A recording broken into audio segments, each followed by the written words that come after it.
Jemaat Tuhan, mari kita berdoa sebelum kita menerima firman pagi hari ini. Mari kita datang kepada Tuhan dengan rasa hormat kepada Tuhan. Bapa, kami bersyukur di pagi hari ini hati kami disegarkan kembali oleh pujian dan penyembahan kepada Tuhan. Hati kami dipulihkan melalui pujian dan penyembahan yang kami lakukan kepada Tuhan pagi ini. Dan kami percaya ada roh penghiburan turun dalam hati kami. Ada roh kekuatan yang turun dalam hati kami. Kami percaya melalui pujian dan penyembahan kepada Tuhan, hati kami dipulihkan. Iman kami diteguhkan lagi. Terima kasih Bapa, terima kasih. Sekarang kami butuh firman-Mu untuk terus membuat hati kami tidak akan goyah menghadapi apapun. Biar hati kami menjadi lebih kuat lagi Tuhan. Kami bersyukur karena Tuhan menyediakan makanan secara rohani kepada kami. Dan kami jemaat Tuhan, kami mau menikmati makanan yang Kau sediakan pagi hari ini. Terima kasih Tuhan, ubah terus hidup kami, ubah terus hati kami. Dan kami percaya firman-Mu adalah alat yang terus akan mengubah hati kami menjadi lebih baik lagi. Urapi hamba-Mu, urapi kami semuanya di dalam nama Yesus. Amin. Bapak Ibu semuanya, saudara jemaat Tuhan, Shalom, selamat pagi. Kita bertemu kembali dan saya percaya keadaan kita jauh lebih baik dari minggu-minggu yang lalu. Ya, kita sudah jalani kehidupan yang dengan aturan-aturan yang baru, dengan hal-hal yang baru, dan kita pasti mulai biasa untuk menyesuaikan diri dengan semuanya yang baru. Saudara, hari ini kita sudah ada di tanggal 5 Juli, hari Minggu di awal Juli ini. Ada beberapa gereja yang sudah buka ibadah, tapi memang kita Gereja Imamat Rajani belum memutuskan untuk membuka ibadah, ya. Walaupun hati saya sebenarnya, saudara semua tahu, sangat rindu. Saya ingin melayani saudara dalam ibadah offline. Saya ingin bertemu secara muka dengan saudara. Tapi saya lebih mementingkan kesehatan kita semuanya. Saya lebih memikirkan kesehatan saudara sebagai jemaat Tuhan. Ya, saya tahu walaupun kita pemerintah sudah membuka kesempatan untuk gereja bisa membuka ibadah kembali, tapi karena alasan kesehatan, terutama di Surabaya ini angka COVID terus meningkat, sehingga saya memutuskan untuk belum melakukan ibadah offline di gereja, saudara. Tapi saya ingin itu tidak menghalangi pertumbuhan iman saudara. Ya, saudara ada di rumah tetapi ikut online, ibadah online itu tidak menghalangi pertumbuhan iman saudara. Dan saya percaya dalam 3-4 bulan ini saudara melakukan ibadah online di rumah masing-masing, saya percaya saudara tidak semakin lemah iman saudara. Ya, imanmu tidak semakin lemah, tapi imanmu tetap kuat dan makin kuat. Saya percaya dimanapun kita mencari Tuhan, kalau kita mencari dengan sungguh-sungguh, maka kita mendapatkan kekuatan yang baru itu. Bapak Ibu Saudara, hari ini kita akan membaca di dalam kitab Injil Lukas 6 ayat 45. Lukas 6 ayat 45, ayat itu berkata begini, orang yang baik mengeluarkan barang yang baik dari perbendaharaan hatinya yang baik. Perhatikan. Dan orang yang jahat mengeluarkan barang yang jahat dari perbendaharaan hatinya yang jahat. Karena yang diucapkan mulutnya meluap dari hatinya. Di bulan Juli ini kita punya satu tema Gereja Imamat Raja di Transformation in Words. Ya saudara, perubahan di dalam kata-kata kita. Tapi kalau kita lihat di ayat 45, kata-kata kita itu tergantung dari hati kita. Ya. Jadi orang yang baik mengeluarkan barang yang baik dari perbendaharaan hatinya yang baik, orang yang jahat mengeluarkan yang jahat dari perbendaharaan hatinya yang jahat. Jadi dalam hal ini yang sangat penting itu adalah hatinya. Kalau hati kita baik, kata-kata kita baik. Saudara, bagaimana kita bisa diajar untuk mengucapkan kata-kata yang baik, kata-kata yang positif dan sebagainya, padahal hati kita belum jadi baik.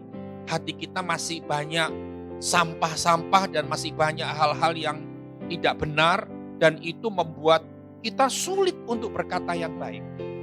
Saudara, seringkali saya membaca di dalam Amsal 44 ayat 23, Amsal 4 ayat 23, seringkali saya sudah banyak membaca dan banyak menyinggung ayat ini, ya, walaupun saya tidak mengkhotbahkan secara khusus ayat ini, tapi seringkali dalam khotbah-khotbah saya seringkali menyinggung ayat ini. Amsal 4 ayat 23 itu berkata, jagalah hatimu dengan segala kewaspadaan, karena dari situlah terpancar kehidupan. Saudara, sekali lagi tadi di Injil Lukas dikatakan kata-katamu baik tergantung hatinya. Dan ayat 23 dari Amsal 4 berkata, hati itu harus dijaga. Nah, saudara, makanya firman Tuhan ini mengajar kepada kita sesuatu yang penting dalam hidup ini. Di ayat 23 dari Amsal 4, bagaimana jadinya kita itu tergantung kata-kata, tergantung hati. Nah, saudara, sekarang saya mau bacakan satu ayat yang penting di dalam kitab Bilangan. Bilangan itu di Perjanjian Lama, Bilangan 14 ayat 28. Saya mau tunjukkan kepada saudara bagaimana pentingnya hati yang baik, mendatangkan kehidupan yang baik, karena dari hati itu keluar kata-kata yang baik. Bilangan 14 ayat yang ke-28. Ya, saya mau baca untuk saudara semua. Ayat itu berkata begini, katakanlah kepada mereka, demi aku yang hidup, demikianlah firman Tuhan, bahwasanya seperti yang kamu katakan di hadapanku, demikianlah akan kulakukan kepadamu. Ayat B bagian B, 28 bagian B, bahwasanya seperti yang kamu katakan di hadapanku. Ada kata-kata katakan. Apa yang kamu katakan di hadapan Tuhan, demikianlah akan kulakukan kepadamu. Saudara, kita ini setiap hari mengucapkan kata-kata. Dan saudara, ayat ini Pak sangat penting. Apa yang kamu katakan, itu yang akan kulakukan. Nah, sebab itu saudara, tadi ayat Amsal 4:23 itu sangat jelas bagaimana hati ini harus dijaga benar-benar. Karena dari hati yang baik pastikan keluar kata-kata yang baik. Nah, kata-kata yang baik akan dilakukan oleh Tuhan menurut Bilangan 14. Kalau saya berkata saya diberkati, itu saudara. Kalau saya bilang saya sehat, terima kasih Tuhan saya sudah sembuh. Saya punya masa depan yang penuh harapan. Saya orang yang berharga di hadapan Tuhan, itu kata-kata yang baik. Dan ternyata dalam Bilangan 14:28 itu yang Tuhan akan lakukan. Kalau saya bilang hidupku diberkati, walaupun sekarang saya masih belum diberkati mungkin. Saya sekarang masih penuh dengan kekurangan. Saya masih banyak kebutuhan yang belum terpenuhi. Tapi setiap hari bangun tidur, mau tidur di hari-hari, di tengah hari, saya bilang hidupku diberkati. Masa depanku penuh harapan. Segala perkara dapat kutanggung di dalam Dia yang memberi kekuatan kepadaku. Allahku akan memenuhi segala keperluanku menurut kekayaan dan kemuliaannya dalam Kristus Yesus. Bayangkan begini, bayangkan. Semua yang baik yang kita katakan Tuhan lakukan semuanya. Tuhan lakukan semuanya. Tuhan lakukan semuanya. Tapi saudara ingat, kata-kata yang baik itu selalu keluar dari hati yang baik. Makanya firman Tuhan bilang, ayat 4, Amsal 4:23, hatimu harus dijaga karena itulah yang menentukan kehidupanmu. Jadi kalau hatimu tidak baik, saudara, hatimu tidak baik, sulit untuk berkata-kata, Allahku memenuhi segala keperluan, sulit. Sulit untuk berkata, aku orang yang diberkati. Saat kita belum mengalami mujizat, saat kita masih banyak kekurangan, saat kita masih banyak kebutuhan, hutang kita masih numpuk di sana dan di sini. Saudara, bisakah engkau bilang, aku sudah diberkati, hutang-hutangku sudah lunas. Tuhan sudah menyelesaikan semua hutang-hutangku. Kalau bukan dari hati yang baik, tidak akan pernah terucap kata-kata yang baik. Hati yang jelek, hati yang tidak baik, dia akan keluar, mana ada berkat Tuhan. Hidupku sengsara, bisnisku bulan ini minus, omsetku habis-habisan, omsetku hancur, berantakan, keluargaku parah, anak-anakku, anak-anak yang tidak berguna. Ya, saudara. Waduh, dan itu yang dikatakan terus. Tuhan bilang apa yang kamu katakan itu yang dijadikan terus. Jadi kan hari ini kita tahu hubungannya antara 3 ayat tadi. Lukas, Amsal, dan Bilangan. Lukas berkata dari perbendaharaan hati yang baik keluar kata-kata yang baik. Amsal berkata, sebab itu jagalah hatimu. Hatimu itu menentukan bagaimana kehidupanmu nantinya. Karena apa? Di dalam Bilangan dikatakan, apa yang kau katakan di hadapan Tuhan, itu yang akan Tuhan lakukan. Jadi 3 ayat ini berhubungan sekali, Bapak Ibu Saudara. Nah, sekarang saya mau baca 1 ayat lagi di dalam kitab Efesus 4 ayat 29. Efesus 4 ayat yang ke-29. Ya. Efesus 4 ayat 29 berkata begini.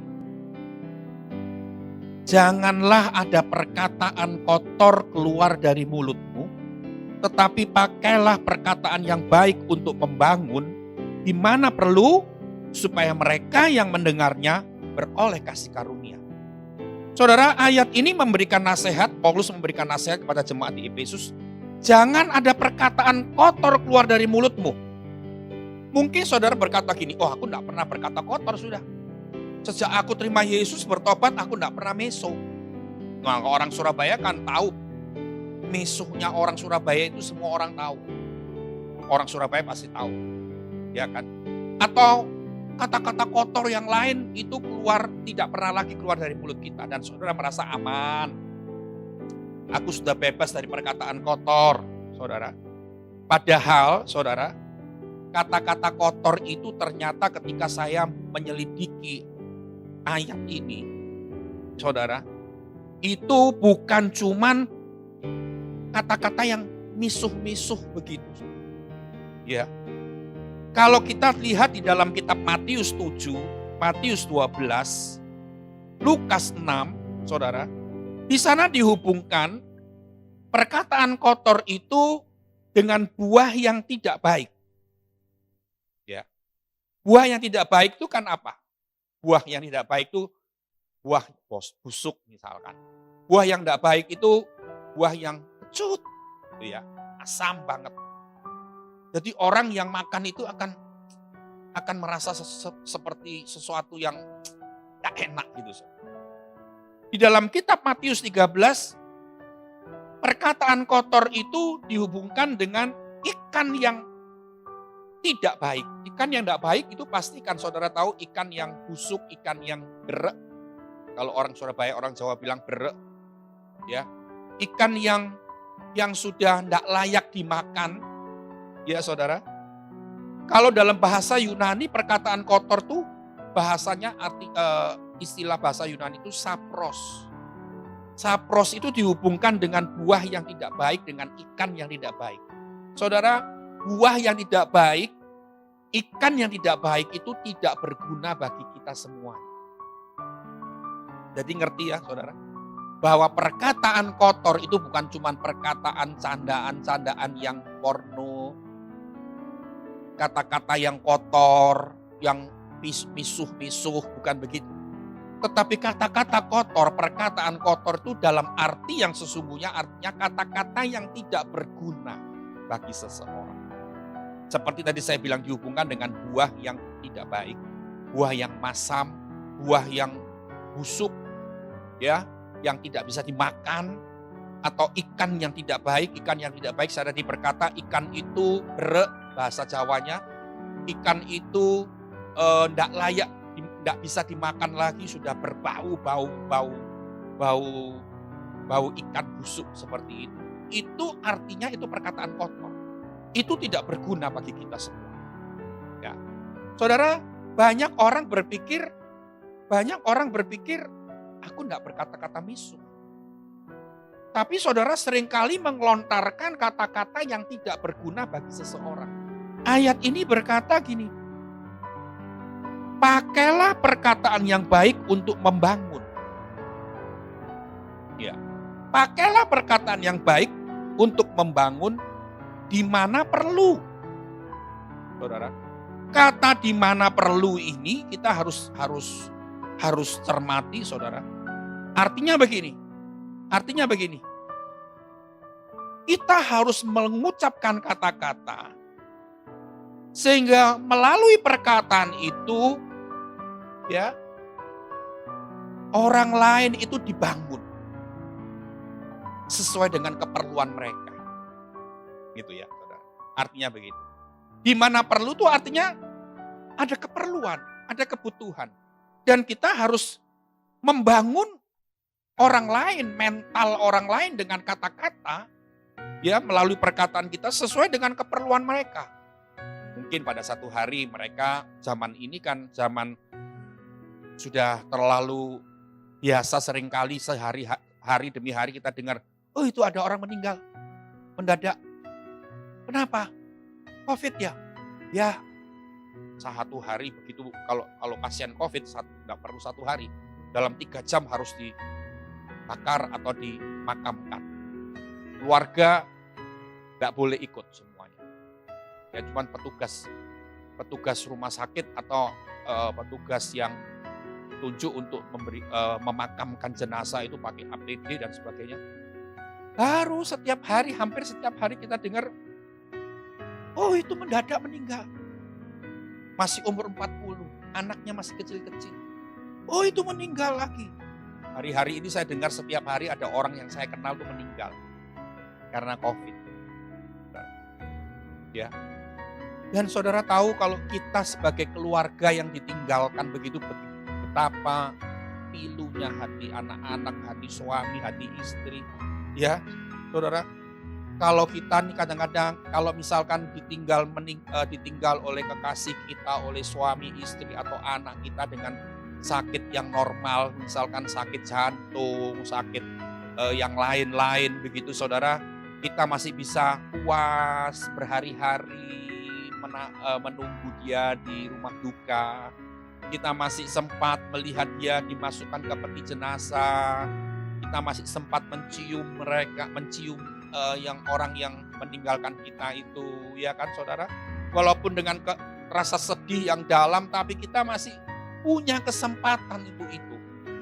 Bayangkan kalau dengan gara-gara sakit dan meninggal gara-gara COVID, kita tidak punya waktu untuk melihat, bertemu lagi untuk terakhir dan apalagi bagaimana ini. Saudara, tadi saya bilang kata-kata di mana perlu itu artinya banyak orang yang membutuhkan, banyak orang yang punya keperluan. Sehingga melalui perkataan kita, kita harus bisa membangun sesuai dengan keperluan mereka. Misalkan mereka dalam kesedihan yang dalam, contohnya, karena ditinggal oleh orang yang mereka kasih. Kita memberikan penghiburan melalui kata-kata kita. Kata-kata yang bukan cuman semoga kamu dihibur ya, semoga Tuhan menghibur kamu, bukan cuma sekedar begitu. Tapi kata-kata yang membangun menurut keperluan mereka hari itu, saat itu yang diperlukan. Ya saudara. Kadang-kadang banyak orang sedih, bingung, karena tidak tahu besok ini harus melakukan apa. Nganggur, pekerjaan sudah hilang, sudah tidak punya pekerjaan, tidak punya income lagi, bingung. Saudara, Tuhan kirim seseorang untuk membangun dia sesuai dengan keperluannya. Nah, perkataan yang baik itu ternyata perkataan yang membangun.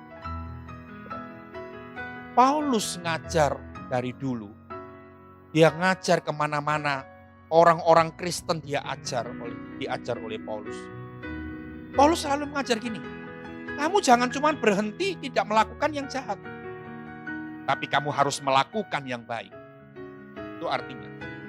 Jadi Paulus ngajar juga di orang Efesus, jemaat di Efesus, kamu bukan cuma tidak berkata kotor, tapi kamu harus mulai berkata yang baik. Bukan cuma mulutnya sudah berkata kotor, udah. Tapi harus mulai membiasakan diri berkata-kata yang baik. Berkata-kata yang membangun. Paulus selalu ngajar orang-orang Kristen di mana-mana. Kamu bukan cuma berhenti mencuri. Tapi kamu harus mulai belajar untuk memberi. Nah, itu Paulus ngajar kepada semua orang Kristen. Saudara, tadi saya berkata perkataan yang baik itu adalah perkataan yang membangun. Membangun apa? Membangun mental yang runtuh. Mental yang hancur. Ya.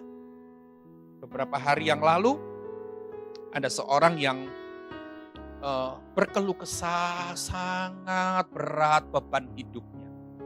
Ya. Sangat berat dan dia khawatir bahwa tanggal 25 Juli yang akan datang ini dia harus menyediakan uang untuk membayar semua tanggung jawabnya dia. Dan dia beberapa hari yang lalu berkata kepada saya, bagaimana Pak? Bagaimana Pak? Saya harus dapat uang dari mana? Tanggal 25 Juli ini saya harus menyediakan uang sebesar jumlah ini untuk memenuhi tanggung jawab saya. Saya dapat uang dari mana Pak? Saya tidak bisa tidur. Saya bingung. Kepala saya pusing.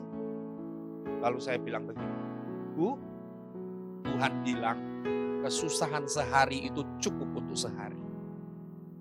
Saudara, ternyata kata-kata firman yang saya ucapkan, kata-kata itu sungguh-sungguh membangun dia. Dia orang Kristen, dia sudah tahu ayat itu. Tapi ketika dia memerlukan sesuatu, kita dipakai Tuhan untuk memberikan kata-kata perkataan yang membangun sesuai dengan keperluannya. Saya bilang, kesusahan sehari cukup untuk sehari. Masih tanggal 25 Juli. Tuhan bisa berperkara dengan segala macam cara. Tuhan memenuhi semua kebutuhanmu tanggal 25 Juli itu seperti cukup cuma 1 detik.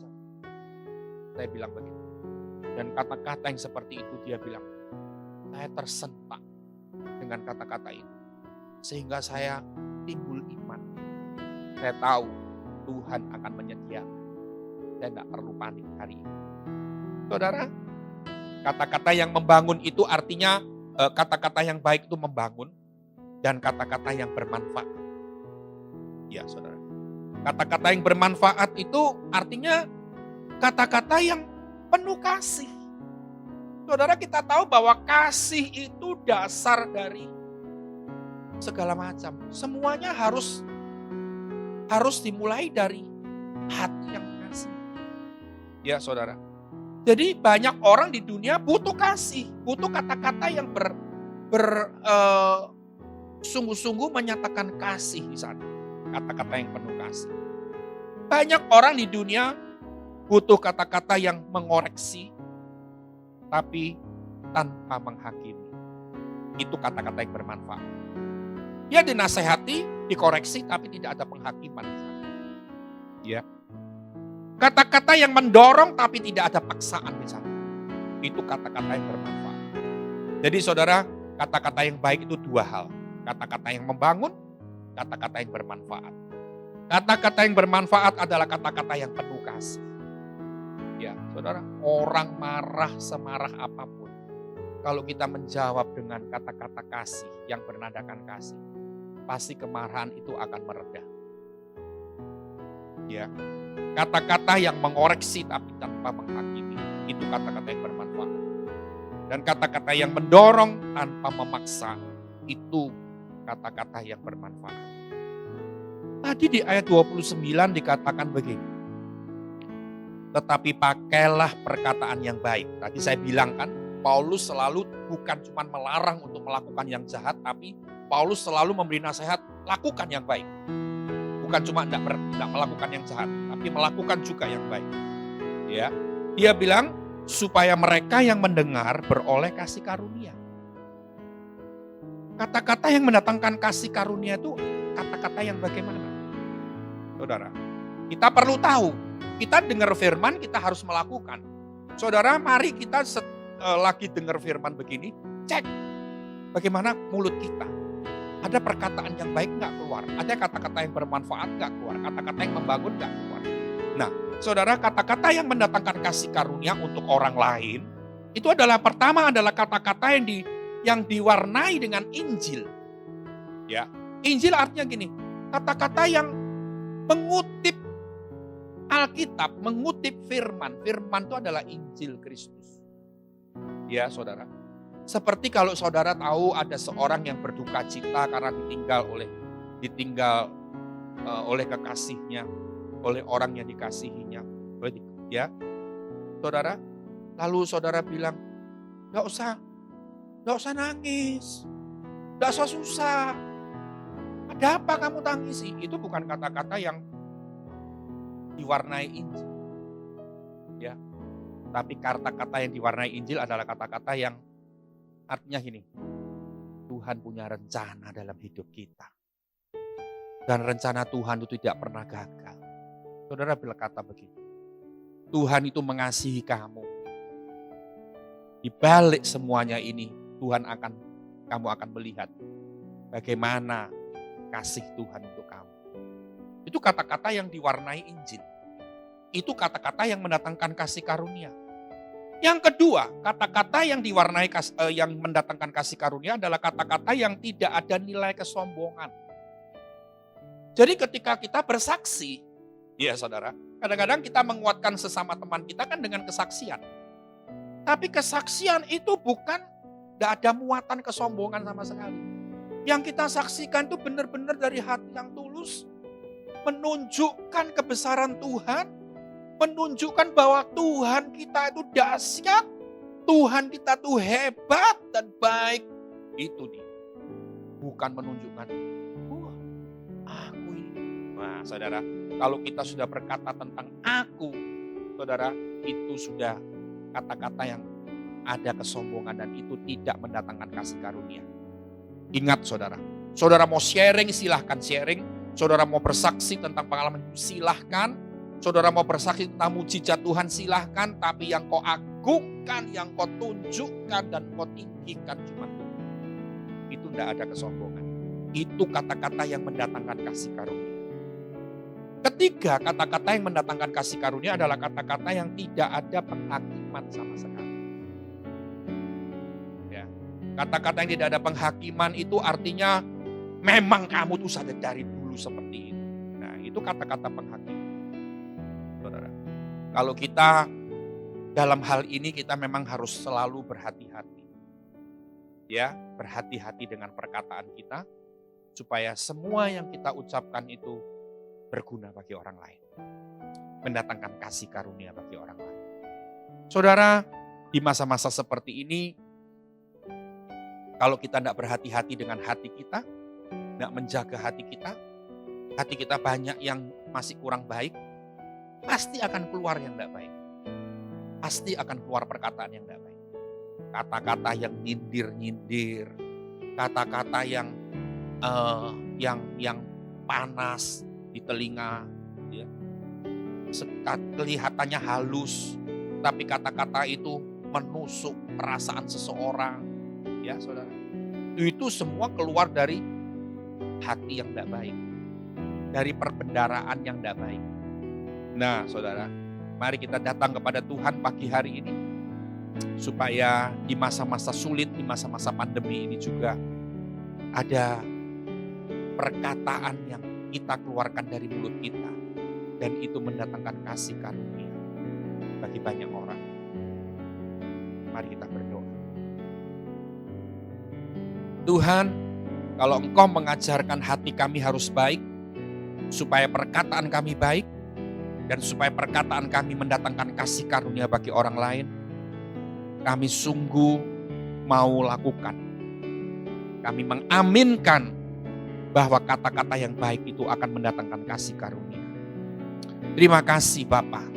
Ampuni kami kalau kami seringkali berkata-kata yang tidak baik sehingga menjatuhkan mental seseorang, sehingga mendatangkan kepahitan bagi orang lain. Tuhan, melalui firman ini biar Engkau mengajar kami semuanya, supaya kami sungguh-sungguh di masa-masa seperti ini kami tetap belajar firman.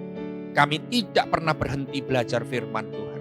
Di saat-saat sulit hidup kami tetap belajar firman dan kami tetap berjalan dalam firman Tuhan. Terima kasih Bapa di surga, terima kasih karena sungguh apa yang Engkau kerjakan dalam hidup kami itu selalu baik dan ada kasih karunia bagi kami semua. Terima kasih Tuhan, memberkati setiap jemaat-Mu. Mungkin ada jemaat-Mu yang saat ini lagi lemah imannya. Tuhan menguatkan imannya. Mungkin ada yang lemah tubuhnya karena kesehatannya terganggu. Yang sakit, Tuhan menyembuhkan karena darah Yesus itu selalu menyembuhkan dan menyehatkan tubuh kami. Ada hari-hari ini mereka yang lagi down mentalnya, lagi sedih dalam titik yang paling rendah. Karena seolah-olah tidak ada jalan keluar. Tapi kami tahu firman-Mu memberi terang dalam jalan-jalan kami. Umat-Mu semuanya dalam perhatian-Mu Tuhan. Dan kami percaya kami hidup selalu dalam perlindungan-Mu. Anak cucu kami tidak pernah akan kelaparan. Haleluya. Masa depan kami adalah sungguh di dalam tangan Tuhan. Dan Engkau siap untuk memberikan masa depan yang paling baik untuk kami. Terima kasih Tuhan, terima kasih. Angkat kami ketika kami jatuh. Dan kami percaya kasih karunia Tuhan selalu ada buat kami. Terima kasih Bapa. Dalam nama Yesus kami berdoa.